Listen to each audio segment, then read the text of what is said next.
What is up, people of the internet? It is me, Real American Politics, back in with a new video, and today, it is time that we finally do a deep dive video into the Wisconsin gubernatorial race happening this fall. That is right, folks, we're finally about to discuss the Wisconsin gubernatorial race. Now, before we continue with today's video, I hope you enjoy these type of videos. If you do, smash the like button down below, subscribe, share it to friends, hit that little bell, and yes, of course, go follow that mysterious Twitter account in the description down below. And also join the channel. That is right, folks, for just 10 cents a day, you can join Real American Politics. Recommend you do it, help support the channel, and Alright, it is time that we discuss the Wisconsin gubernatorial race for this fall. Now, I made a couple videos on the primaries. This is the first video fully dedicated to the general, because some people really think Tony Evers is going to win this fall. Tony Evers, however you want to pronounce the clown's name.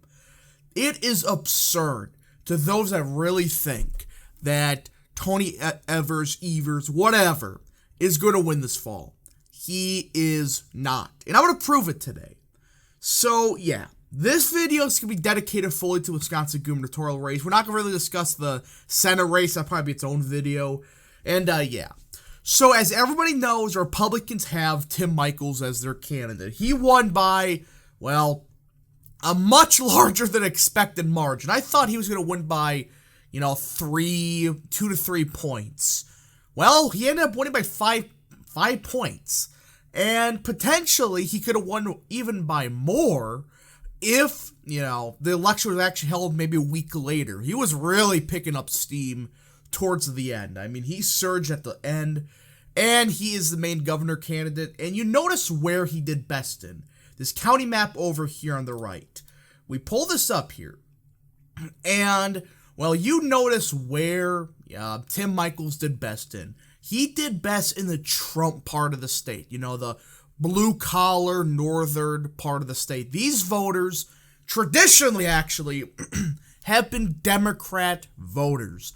In the past, they used to vote Democrat. Also, the Driftless area, Michels ran it up there. He did great in Fond du Lac. He did great in places like Ashland and all that stuff.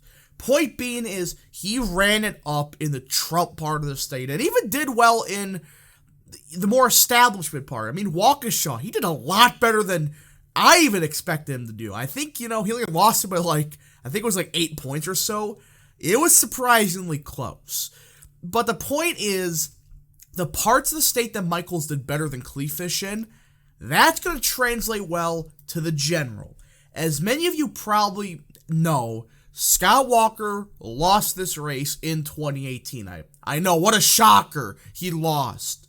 But point is, this is the part of the state, this western/northern region, that Scott Walker vastly underperformed Donald Trump in. This is the part of the state that he did not do so well in compared to Donald Trump. I mean, he lost Grant, lost Iowa by 21 points. That's wow.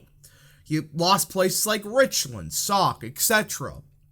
And, well, he just did not do good at all in this part of the state. But, of course, he ran it up in Waukesha, ran it up in Washington, ran it up in Ozaukee.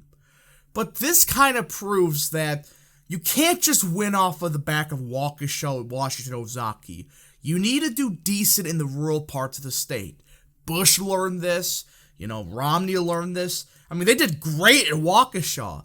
But it doesn't matter when you're only getting, 58% of the vote in Lincoln, not barely winning Sawyer. And not doing so good in northern Wisconsin, which even Trump didn't do the best in some of these counties. He did vastly better than Scott Walker did.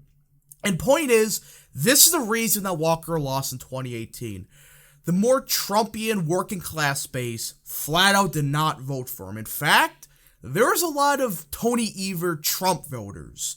I know that's cursed, but back in 2018, Tony Evers was seen as, a more moderate candidate. Everybody knew he was more socially liberal, but he was I'm not going to focus on social issues. I'm going to focus on economic issues like I may be a social liberal. You may disagree with me on cultural issues, but economics, I'm going to fight for your paycheck, I'm going to fight for broadband access. I'm going to fight for your health care, fight for your union jobs. And, well, that's how he's able to do good in places like Richland, Grant, etc. These are counties that even Scott Walker won back in 2018 or 2014 and 2010. So the point is, that is why Tony Evers won, because he ran it up margin-wise with a lot of these more traditional working-class voters. And again, in the past, they've been more Democrat. But in recent years, they've become more and more Republican. Now, obviously, the bellwether of Wisconsin traditionally has been Kenosha County. Now, this kind of broke in 2018 or 2020, but we all know 2018 did go so well. But point is, Kenosha is the one bellwether that kind of decides the state. Tony Evers lost or won this county by around 4.5 points. This is a county that Michels surprisingly carried into the primary. And that's a good sign, because this tells me that Michels has a better shot of winning a place like Kenosha, which you do need to win for statewide races like the governorship. If you don't win Kenosha or don't do great in Racine, it is very difficult to win at statewide level. Even if you do good in places like Grant, great in places like Richland, etc. Kenosha's a one county where you kind of need to win. You kind of need to do good in this county, or it's kind of hard to win. But this is a county that Michels did great in. Of course, the rest of the state he did pretty solid in. So, you look at the polls also, alright? People are saying that, oh, well, the polls don't show it as a close race. Again, how many times I have to describe to people? Never trust polling, especially Wisconsin-based polling. If you don't know, Wisconsin polls suck. I mean, 2020, Wisconsin's going to Biden by 17 points a week before the election. Remember that? These are the same pollsters that pulled that crap. Yet they show the race getting more competitive. Marquette University, which used to be respectable, not so much anymore. It showed Tony Evers up by 7 in June. In August, their latest poll, he's only up by 2 ahead of Michels. Think about that for a second. In just 2 months, even Marquette is showing the race to narrow. Guess what, folks? Michels already probably has the lead. He is going to win by, I would say, 5 to 6 points. This is a state that's trending more and more Republican. And Tony Evers, not so popular. His approval rating's like in the low 40s. So these people that really think that Evers is going to pull it off, he's unpopular. This is something people fail to understand. He's not a popular governor. Unlike, well, according to some of these polls, Tony Evers is the most unpopular governor running for re-election. That's a fact. So if people really think that he's going to win that, undecided vote, bullshit. He's not going to win that undecided vote. If anything, it's going to be favorable to Michels, especially with the red wave here and all that stuff. So I hope everybody enjoyed this video again. Just kind of a quickish deep dive into the Wisconsin gubernatorial race again. For Tim Michels to win, he has to win places like Grant, Richland, Kenosha. But I think he will. But also, I want to see if he does better in places like Dunn, places like Chippewa, places like Barron, etc. I mean, these are rookie numbers.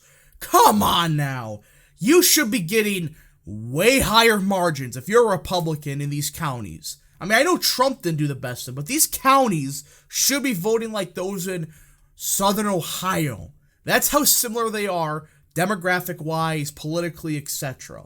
Anyways, folks, I hope you enjoyed this video. If you did, smash the like button down below, subscribe, share with your friends, hit the little bell, and yes, of course, go follow the mysterious Twitter account in the description down below. And yeah, thank you so much for watching. We'll see you guys in the next video. Godspeed to all of you.